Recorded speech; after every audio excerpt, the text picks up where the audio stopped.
the Lion Gaming crew, and in this Diablo 3 softcore build guide, we're going to be taking a look at a new set that I am releasing to you guys. It is called Breathless, and it is the Masquerade of the Burning Carnival for the Necromancer. So first things first, gotta shout out each and every single one of my subscribers. You guys are seriously the best. The numbers just keep getting higher and higher every single day. So shout out to each and every single one of you guys. For real. Thank you. So without further ado, let's go ahead and dive right into this build guide. So for our main weapon right here, it is an ethereal affixed Scythe of the Cycle. Boy, you know we love those ethereal affixes here on the channel. Don't mind that helmet gem name. It was supposed to come in as Solstice because that's going to be like my new gem tag. So like if you guys see a piece of gear that says Solstice for the gem, you know it was made by me. So just mind that. It will be fixed in version 2.0. This is just the initial release. It is a very, very good scythe though. Cooldown of all skills by 52.1%. That 1 million damage. Very, very nice indeed. Moving on to the gloves, they are codenamed Breathless. There's a lot of affixes on there, so I'm not going to read them all, but it pretty much hits all of the major categories. Damage, percent damage, intelligence, you get the point. But it also provides buffs to consecutive hits for enemies, ×2. You get one to increase your attack speed, and you get one to increase your damage, which is very, very nice. You also get 12 to maximum essence and reduces cooldown of all skills by 19%, and these are level 1 Primal Ancient set gloves. Moving on to the shoulders, again codenamed Breathless, hitting all of the major categories for the affixes and 200% damage to all necro skills, as well as ignores durability loss and those same two bonuses as seen in the previous piece of gear. It also reduces cooldown of all skills by 10% and gives you that 12 to maximum essence. Very nice. For the chest, again hitting all major categories, damage, intelligence, resist all, and it also has 100% damage to all Necromancer skills. Very nice. Also ignores durability loss. You get 1 to maximum damage per paragon up to 800, and you also get that increased attack speed bonus. On top of all of that, it reduces cooldown of all skills by 40.9%. Gives you 24 to maximum essence, reduces all resource costs by 10, and you get a bonus 15% damage to elite enemies. And this is a level 1 Primal Ancient set chest armor. We also have the 2-piece, 4-piece, and 6-piece set bonus shown right here, just in case you guys want to pause and take a look at that. Moving on to the helm, again, codename Breathless, again hitting all major categories for the affixes. A lot of life per hit on this one, very nice indeed. Same two bonuses, damage and attack speed. Cooldown is at 27.1 for skills, resource cost is at 33, and again that 12 to maximum essence, very nice. Level 1 Primal Ancient set helm. Moving on to the amulet, codenamed Breathless, buffs all main stats, but intelligence is at 11,000, which is very nice. Gives you 5,000 to vitality, very nice indeed. 500% damage to all necro skills, ignores durability loss, 1,000 to all stats. Picking up a health globe increases move speed by 40% for 7 seconds. That is a crucial affix. You definitely want that. As well as giving you a 25% additional movement speed bonus, 45% damage to elite enemies, reduces all resource costs by 46.8%, and reduces cooldown of all skills by 52.1%. And this is a level 1 rare amulet. For the shoulders, these are the Warshan arm guards, codenamed Breathless, hitting all major categories for affixes, increasing your gold health pickup radius by 2 yards. It ignores durability loss, same two bonuses for attack speed and damage, and every time you destroy a wreckable object, you gain a short burst of speed. Cooldown on this one for skills is 27.1%. You get 40 to maximum essence and 15% damage to elite enemies. Moving on to the offhand, Lost Time. This is very good, again hitting all of those major categories, giving you the same bonuses for attack speed and damage. And yeah, it's a pretty good shield. It's actually a phylactery. I suck at saying that, so I'm just gonna call it a shield. Reduces cooldown of all skills by 27.1%. You get an additional 15% bone spear damage, which is very nice because we're going to be utilizing that skill heavily in this build, and 15% damage to elite enemies. For the first skill, it is that 1 billion physical skill damage ring that you guys love so much. I love it myself. I love this ring. It's amazing. It also gives you 0.33 attacks per second, which is very nice. It gives you 135% increased attack speed, which is really, really nice. And on top of that, you get all stats 1000, consecutive hits, increased damage. Picking up that health globe increases your speed, and it reduces cooldown of all skills by 61.2%. Resource cost is at 40.9%, and a 45% damage to elite enemies. For the second ring, this is the Immortal Ring. Not too much to write home about on this one, except for that gold health pickup radius is increased by 60 yards.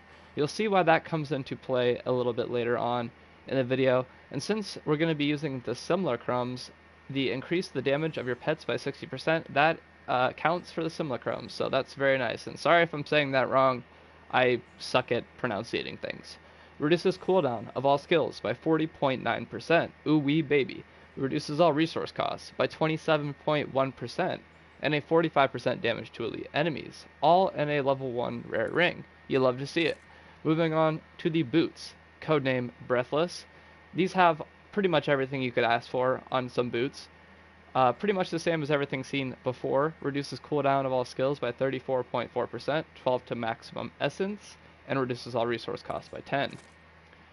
For the pants, again, really major affixes for every category is being hit here.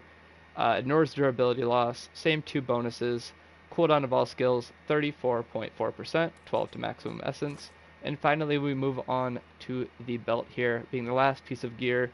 Really good again, hitting all major categories. I really can't think of another thing that I could enhance this besides maybe adding some resource cost reduction. But you'll see why we don't really need that in the gameplay portion. Reduces cooldown of all skills by 34.4%, and a 15% damage to elite enemies. Level 1 rare belt. For the skills, primary skill tree, you're going to want to pick up Grim Scythe with the rune Cursed Scythe. For your R2 main damage dealing attack in the secondary skill tree, you're going to want to pick up Bone Spear with the rune Shatter. For your square ability in the Corpses skill tree, you're going to want to pick up Devour with the rune Devouring Aura. For the triangle ability in the Reanimation skill tree, you're going to want to pick up Land of the Dead with the rune Invigoration. That's why resource cost doesn't really matter all that much on this gear, as long as you rock this specific setup. For the circle ability in the Blood and Bone skill tree, you're going to want to pick up Simulacrum with the rune Cursed Form. And finally, for that mobility skill in the Blood and Bone skill tree, you're going to want to pick up Blood Rush with the rune Hemostasis.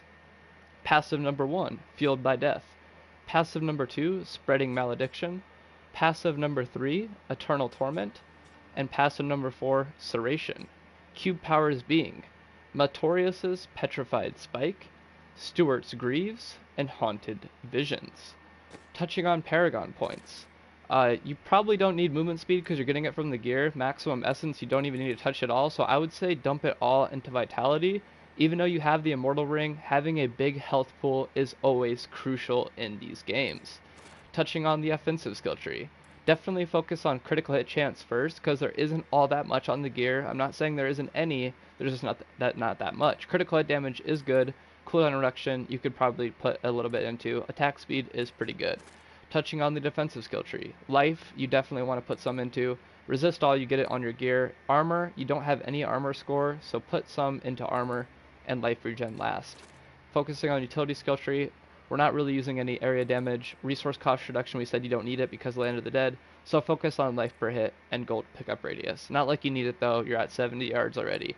Let's go take a look at the final damage numbers and all the other crucial numbers, and then we'll wrap it up with some gameplay. So we're dealing a whopping 3 trillion damage. Ooh, we love when every time we hit that trillion damage, man. Just, it gets me excited. So critical hit chance 75%, critical hit damage 900%, cooldown reduction 99.71%. Ooh, we love it, love to see it. Resistances 96% on all, which is very, very good. You love to see those really high resistance numbers. Life per second is really, really good too at 160,000. Life per hit is at 71,000, so you don't really have to worry too much about your life. Bonus to health globe radius is at 80 yards. Very, very nice indeed. Maximum essence 324 from all that gear, and essence cost reduction is at 87.59%. Finally, movement speed capped at 25. You get a little bit of gold find and 8,000 experience per kill. So we're going to go ahead and pop into 150. Now mind you, you are immortal with this gear. I just want to state that because you will take some damage, but don't worry, you're not going to die because you have that immortal ring on. Even though you might take a little bit of damage, and you might be like, oh my god, you know, he said this is immortal, but, you know, I'm taking damage. You will take some damage. It's not as immortal as the belief set, but you still won't die. Just because you take damage and your health gets a little bit count. So enough about that. Let's talk some tips on how to rock this build. So you're going to want to use your Blood Rush ability to move around. Now you don't want to spam it like some other builds. You only want to use it roughly every 10 seconds. Why? Because you have these Steward's Greaves in your Q powers, meaning you're going to get a 100% movement speed increase for 10 seconds after casting Blood Rush. So you actually move faster just by walking after using the Blood Rush, then stopping to cast the Blood Rush over and over again. So that is a good tip. Second tip, you want to cast your Simulacrums. Now these will drain life from you, but the life regen that you have is higher than the amount being drained, so they will technically last forever. And also, on top of that, they will shoot out your Bone Spears when you shoot out your Bone Spears. So now you have 4 fully armed Simulacrums, or 3 fully armed Simulacrums wandering around with you, dealing massive, massive damage. And also, the farther away you are from the enemies, you get an increased damage. That's from the passive abilities. And Bone Spear has a very, very long range on it, so you can really hit some enemies that are like even off screen. You probably hit enemies that are definitely off screen. So you want to be focusing on ranged combat. Now that is a little bit weird, but if you feel uncomfortable with the ranged combat, you can always use your X ability, which should be your Cursed Sight. Now this is very good for taking out single targets. It does a massive amount of damage, and on top of that, it applies curses. Now it might not kill them as fast as the Bone Spear, but it is good for just knocking enemies back and then casting your Bone Spear to ultimately take them out. Now if you're worried about resource cost reduction, you can always use your Land of the Dead ability, which should be your triangle ability. While that is active, you can literally spam your R2 forever, and you will no longer drain spirit or mana or whatever. I forgot what it's called on the Necro. My bad. But yeah, you get the point. It's essence. It's essence. That's what it is. So yeah. Grim Sight, good for taking out single targets, doesn't do as much damage as the Bone Spear though. So you're primarily going to be using Bone Spear. You never have to worry about casting your Square ability because it is an aura, and it is going to suck all the life and energy out of corpses that are around you, and it's going to increase your life and mana. So that is very, very nice. So this build is only version 1.0. I do have some upgrades that need to be made to it, like I said, to the cooldown reduction. But other than that though, I think it is a banger of a set, and I'm definitely really excited to release it to you guys. I'm not going to be able to talk to Urshi, am I, man? This always happens to me because I have max stacks, so we're just going to have to quit out of the game.